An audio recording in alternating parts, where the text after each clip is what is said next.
Hello, my name is Ben Irons. I run Zen with Ben, and I'd like to take a closer look and share a little bit about my process working with exercises out of my new text, Sound Bath Conversations, a Technical Primer.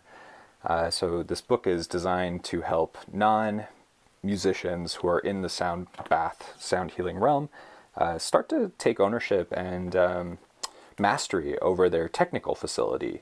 It has a lot of information about the mallets themselves, the technical aspects, like how do we hold the mallets, and then really important, the music theory kind of side for non-musicians can be confusing.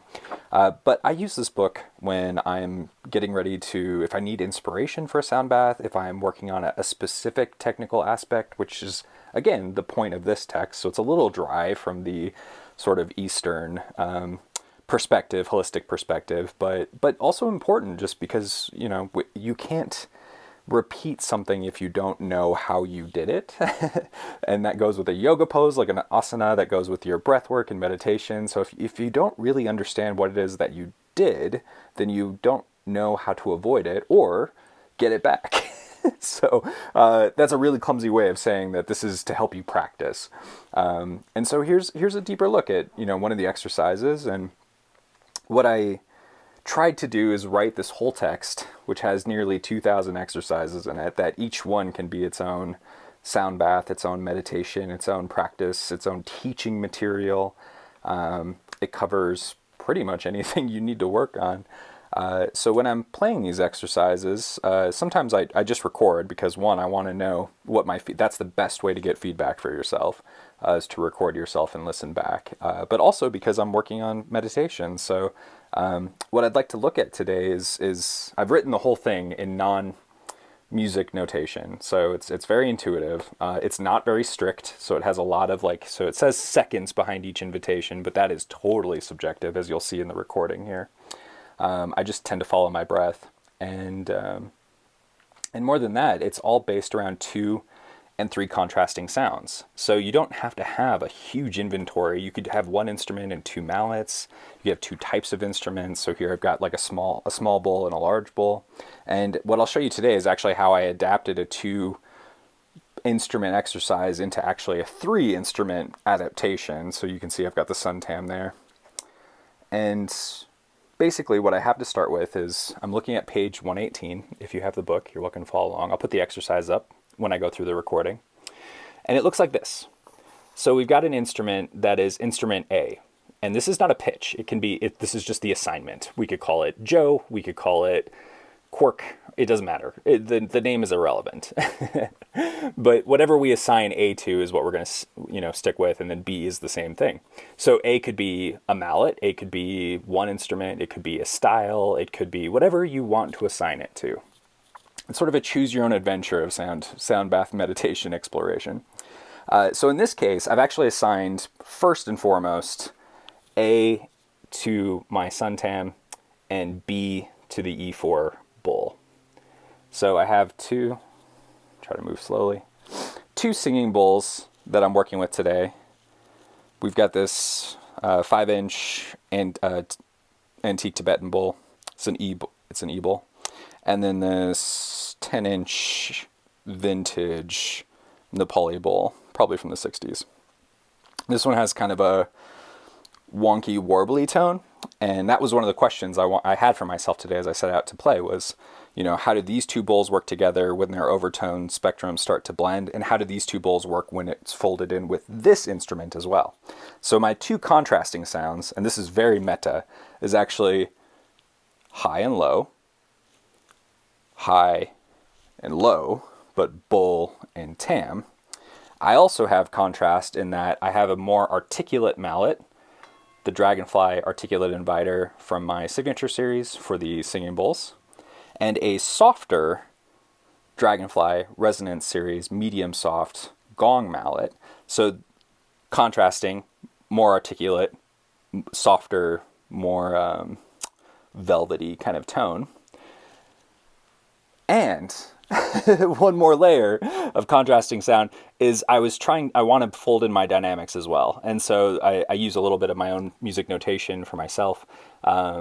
but I recognize for these videos I have to make it a little bit more universal. So the P means piano, it just means softly or soft intensity. MF is mezzo forte, so a more prominent dynamic and presence. Mezzo piano is kind of split the difference between these two. And so basically what I folded for myself throughout these movements, so to speak, is, I want to change how I'm bringing in a level of intensity as well. So this is everything that I'm thinking about as I go through this practice. So my plan for today is I've got an invitation for the first instrument and then about 10 seconds before the second instrument, which has a 9-second delay, sustain, and then a second invitation with 3 seconds. So, and you can see how this is moving. There's some collapsing and expansion happening and playing off of each other here. So this first instrument, which is going to be the Suntam, is going to have more length between its invitations at the front and at the back side. So 10 seconds, 8, 6, 4, 6, 8. So you can see this sort of accordion thing happening. And the bowl's here too, 9 to 3 and back to 9. But this bowl is actually gaining more time on its second repeat as it goes. So 3, 4, 5, 6, 7, you can see it there. What happened to the 6? Well, okay. Anyway, but it doesn't matter. See, this isn't that strict. And actually, I just did the recording. So I think I missed a line even in one of the variations, and that's fine because no one's keeping track. So what I did, this takes about 4 minutes to play through, and I've done 5 different variations here.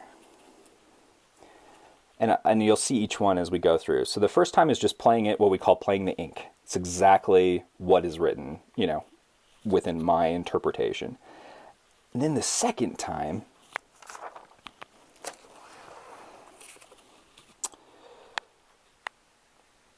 more prominence. So we're starting very softly, one bowl, one gong, exactly what it is. So A is the tam-tam, B is the bowl, and so this little bowl will play twice. But the second time, what I decided to do is actually to make this a little bit more interesting for myself, is I'm going to play the smaller bowl the first time and the larger bowl the second time. And that's what I've indicated for myself here. So B, the first bowl, however you indicate that for yourself, is actually kind of tricky for me because this little mark means prime. And you can see that down here. So it just means like a more subtle variation within the same material. So, but that gets into some technical music stuff that no one needs to know. And so basically, tam-tam, small bowl, large bowl. And I play the whole exercise down, working on my intention, working on my touch, working on whatever the technique is for the day, listening, staying connected to my breath, to my foot, to staying grounded underneath me. The third time through, I split the difference. So I started soft, more prominent, and then kind of split the difference, but I flipped the 2 bowls. So this was the small bowl and the large bowl. Now, the third time through, this is going to be the large bowl, and this will be the small bowl. And then finally, bringing up our dynamic one more time, but now I flipped it, where A is going to be a bowl, and B will be the gong. But I only brought one tam-tam today, I only set up one, so I don't have to worry about too much variation there. And then when this gets really interesting to me is that you can play with the directions of all this. So far, each line is reading just like you read your text. So left to right, top to bottom. And this is just what we call through compose. So you're just reading through the ink just the same way we read through text. However, we can play with those directions. So we can play with the retrograde. So meaning I can read it this way as well, or this way, up and down. So the 1, 2, 3, 4, 5th time through this recording, the 5th verse, if you will, I started here at the last line and still reading left to right, but worked my way from bottom to top, and this would be retrograde. And then realizing that what I actually meant to do while I was recording was read it from this last line this way. So from right to left and bottom to top, which is retrograde inverse, is what we call it. So all of those variations together took me about 18 minutes to record, having never seen, see this when I've written it, but having never really explored this combination ever before. And we're going to take a look at that now. So yeah, it can be quite complex, but it sounds more complex than it is. It's a very clear plan for me to work and focus on one technical aspect, in this case, my left-hand touch and balance between the dynamics, the console sound between singing bowls and the gong, and staying connected to my breath, relaxing into my shoulders, relaxing into my body, surrendering to gravity. So bringing in all those mindfulness components, sound bath components, but having a plan keeps me tethered to the present moment, where I don't have to think too much outside of exactly this that I'm working on. And I like that. And I know that that's more of what we would, formally call a left brain.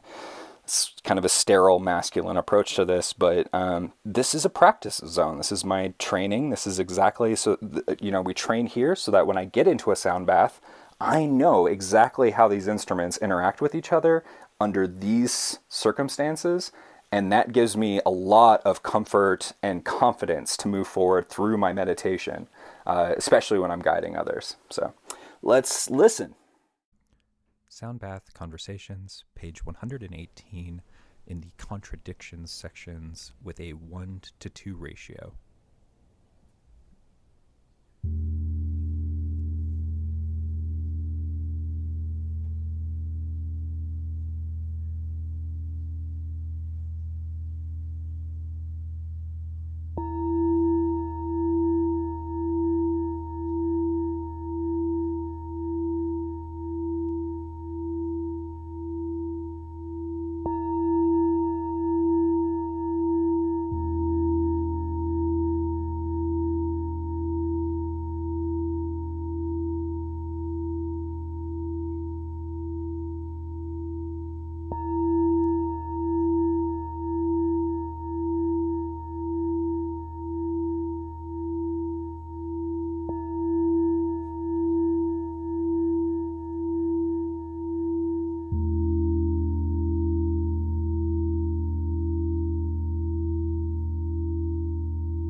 The second time through, I'm bringing up the intensity to a more prominent sound. The tam-tam will still be the first instrument, but now I've folded in a second bowl.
more level, bring it back up to a moderately prominent dynamic, but I'm going to change the assignments. So my first instrument, A, will now be a singing bowl, B, the tam-tam.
Fifth variation, so potentially the first ending, is a very soft dynamic and intensity. It's actually the inverse of what I've been playing, so I'm going to start on the bottom line and work my way from the bottom up. In the opening video I said that this was retrograde. This is actually inverse, and Beauregard, the larger singing bowl, is going to be the first instrument. The tam-tam is going to go second.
final variation, our second ending, is a true retrograde inverse, reading right to left, bottom to top, same instrument assignments.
That kind of continue to fade out.